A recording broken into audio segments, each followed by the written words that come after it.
Bom, lembra que a gente falou da interceptação dos barcos por Israel, da prisão dos ativistas, incluindo a da Greta Thunberg, né? Pois é, por trás daquela operação militar, gente, tinha uma outra operação acontecendo, só que do lado dos ativistas. E era uma operação digital muito bem montada.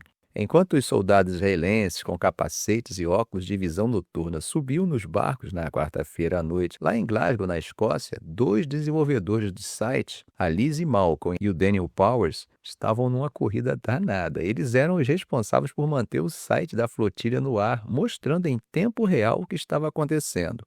Eles tinham câmeras ao vivo nos barcos e as imagens, mesmo com aquela qualidade meio ruim, mostravam as abordagens. Eles iam atualizando o status de cada barco um por um, navegando, interceptado. Agora, o resultado, gente, é uma explosão de acessos, né?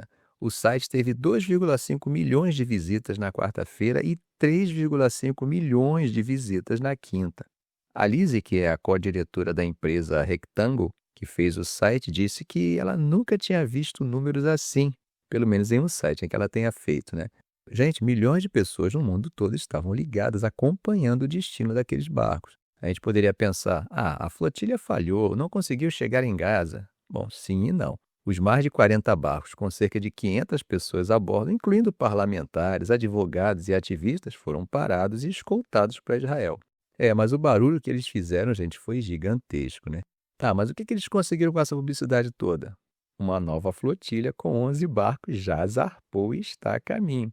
Isso mostra que não foi um ato isolado, foi uma campanha muito bem pensada. Eles usaram as redes sociais de forma sofisticada, tinham tecnologia atualizada para rastrear os barcos, um design de site inteligente e, o mais importante, uma organização de base muito forte.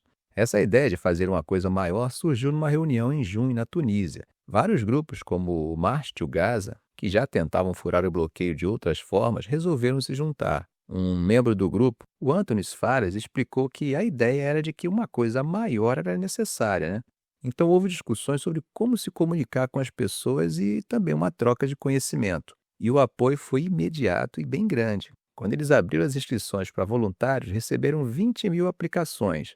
Na Itália, uma instituição de caridade chamada Music for Peace começou a coletar doações de ajuda com a meta de 40 toneladas. Em 5 dias, eles arrecadaram mais de 500 toneladas. Na Grécia, o grupo conseguiu 25 barcos e recebeu mais doações do que conseguia carregar.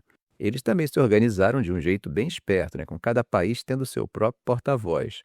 E a conexão com os movimentos sociais locais foi bem forte. Na Itália, por exemplo, os sindicatos apoiaram a flotilha. Agora, qual foi o resultado? Bom, horas depois da interceptação por Israel, os sindicatos já tinham convocado uma greve geral para o dia 3 de outubro e o povo já estava na rua protestando.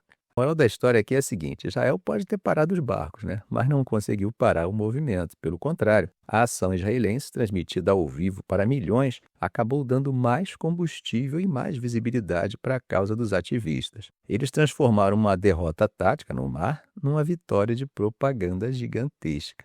Isso, gente, mesmo que não resolva o problema, tem o poder de mover a opinião pública mundial, né? Algo que foi prejudicado pela exclusão da imprensa internacional de cobrir o conflito.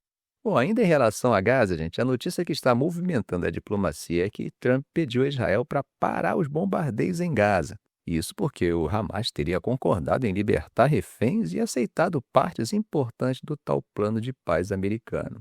O governo israelense anunciou que vai trabalhar na implementação imediata da primeira fase do plano, que o próprio Netanyahu aprovou durante sua viagem a Washington. Mas, gente, como tudo no Oriente Médio, a coisa não é tão simples assim, né? E a gente precisa ter muito cuidado com o otimismo.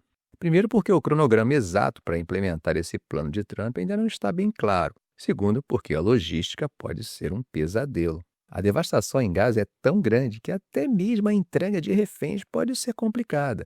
E terceiro, porque questões importantes como o desarmamento do Hamas e a retirada de Israel parecem ainda não estar resolvidas.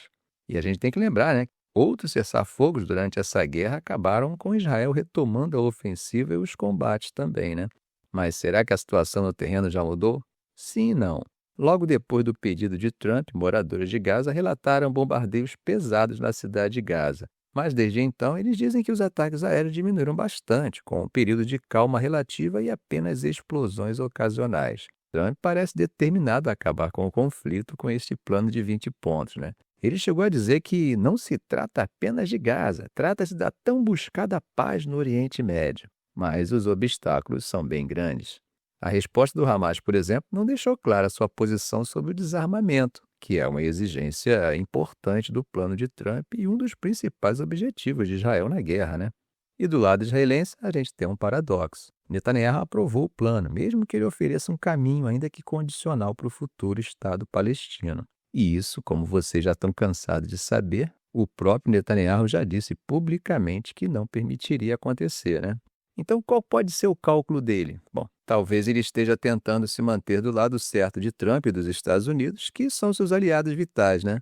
Ao mesmo tempo em que cede o mínimo possível para não irritar seus parceiros de coalizão, os nacionalistas religiosos ortodoxos, que são totalmente contra qualquer acordo com os palestinos e sempre pressionaram para continuar a guerra.